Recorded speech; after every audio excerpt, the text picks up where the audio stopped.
আজকে 3 অগস্ট, গত বছর এই 3 অগস্টে আমরা একই সাথে এক বুক ভরা আশঙ্কা এবং এক বুক ভরা আশা নিয়ে এই শহীদ মিনারে অবস্থান করছিলাম।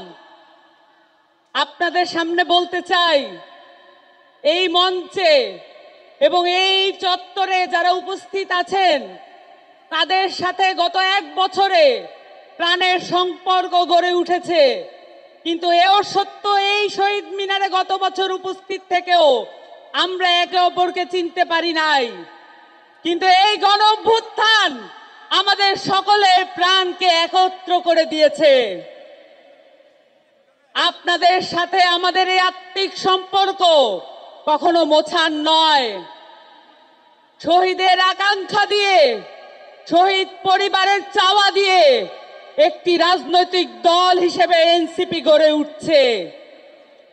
আহতদের পরামর্শের ভিত্তিতে এনসিপি গড়ে উঠছে এবং সেই সাথে প্রতিটি জেলায় যত ভাই বোনেরা রাস্তায় নেমে এসেছিলেন, যত শহীদ পরিবাররা আমাদের সাথে দেখা করার জন্য আকাঙ্ক্ষা নিয়ে বসেছিলেন, সকলের সাথে আমরা দেখা করে এসেছি।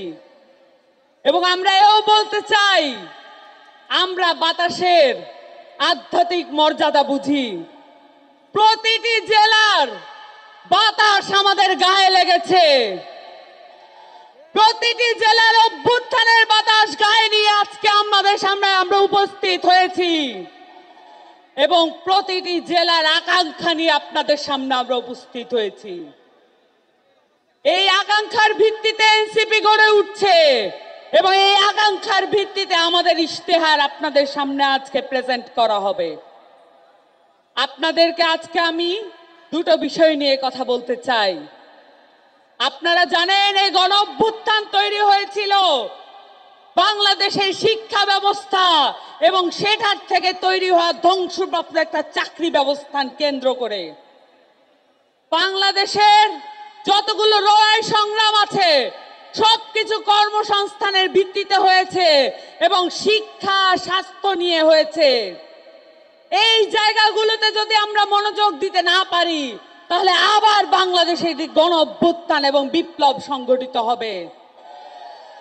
আপনাদের সামনে আজকে একটি যুদ্ধের প্রস্তুতির ডাক নিয়ে আমরা এসেছি।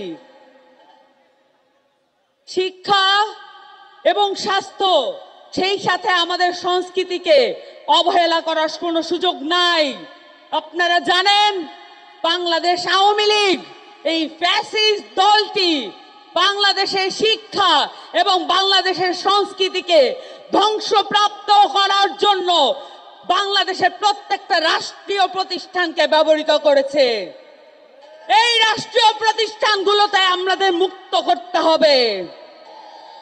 আমরা এটা জানি, শিক্ষার সাথে হেকমতের সম্পর্ক আমরা আমাদের বাংলাদেশের নতুন উদ্ভাবনী ক্ষমতা হেকমতের সাথে সম্পর্কিত করতে চাই।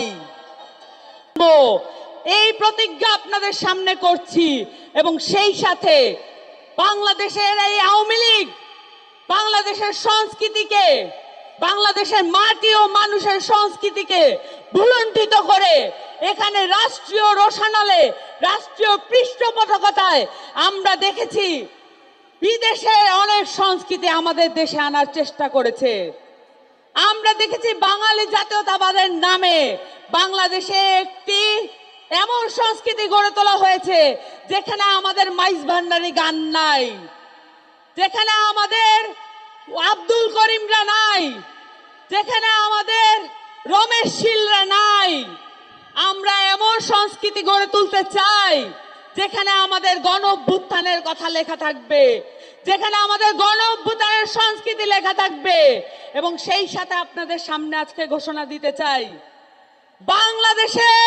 বাংলার এই ইয়াজিদ শেখ হাসিনার বিচার আমাদের সকলে মিলে আদায় করে ছাড়তে হবে। এই ইয়াজিদ শেখ হাসিনা বাংলাদেশের মাটিতে বিচারের আওতায় আসবে। আমরা এই যুদ্ধের আহ্বান নিয়ে আপনাদের কাছে এসেছি, কারণ আমরা মাঠ ছেড়ে যাই নাই, রাজপথ ছেড়ে যাই নাই। এবং রাজপথ ছেড়ে যাব না ইনশাআল্লাহ। আসসালামু আলাইকুম।